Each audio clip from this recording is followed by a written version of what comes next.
Olá, hoje nós vamos resolver uma questão de termoquímica do Enem de 2009, com tema de sustentabilidade. Vamos ao texto. Nas últimas décadas, o efeito estufa tem se intensificado de maneira preocupante, sendo esse efeito muitas vezes atribuído à intensa liberação de CO2 durante a queima de combustíveis fósseis para a geração de energia.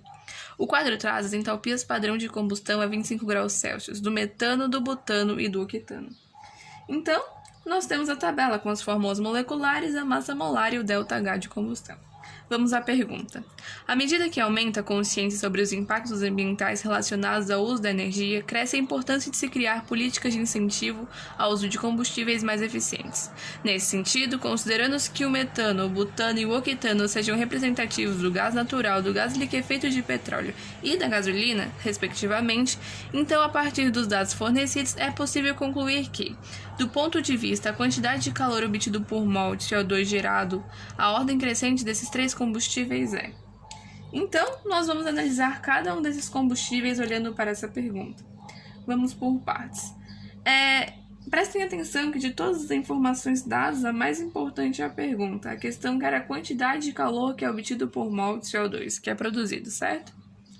Então, vamos lá. Começamos primeiro com o gás natural, certo? Então, temos aqui o gás natural. O gás natural tem como componente, segundo o texto, o metano. E a fórmula molecular do metano é o CH4. Então, observem que quando eu queimo um mol de metano,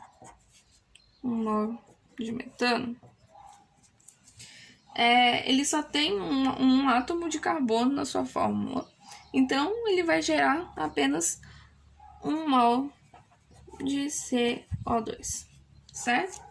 E segundo a tabela, ele vai liberar 890 kJ. Como ele pediu a quantidade de calor pelo mol de CO2, então fazemos a seguinte relação. 890 kJ por 1 mol, ou seja, 890 kJ por mol de CO2. Muito bem. Então, vamos ao próximo. Agora temos o GLP, né? O gás liquefeito de petróleo, que é representado pelo combustível, pelo butano, né? Então, temos que a fórmula molecular do butano é o C4H10, certo? Então, temos que para 1 mol de butano, ele tem 4 carbonos em sua fórmula, então ele irá gerar 4 mols de CO2. E segundo a tabela, liberar 2.878 kJ. Então, fazemos uma relação de kJ por mol. Então, temos 2.878 kJ por 4 mols, que dá aproximadamente 719 kJ por mol de CO2, certo? Então, por último, a gasolina, que tem como componente o octano. Temos aqui a gasolina. Fórmula molecular do octano é o C8H18, certo?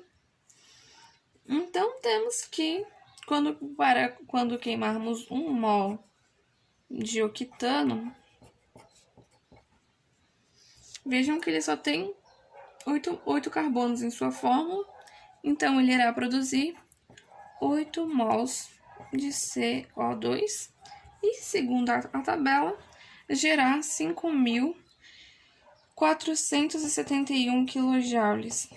Então, fazendo a seguinte relação, nós temos 5.471 kJ por 8 mol de CO2, 8 mols de CO2, que irá dar aproximadamente 684 kJ por mol de CO2, certo? E agora, para a gente dar a resposta, a questão que era a ordem crescente, né? Então, quem libera menos energia por mol de CO2? Olhando aqui os valores, nós temos que o menor valor é da gasolina. Então, a gasolina é menor que. Entre esses dois, o menor é o gás liquefeito de petróleo. Então, colocamos aqui o GLP. E, por último, o gás natural. Certo? Agora, vamos às alternativas da questão. Então, a que mais se encaixa a nossa resposta, que é essa aqui, é a letra A. Tem a mesma ordem, gasolina, GLP, gás natural. Então, é esta a nossa resposta, a letra A.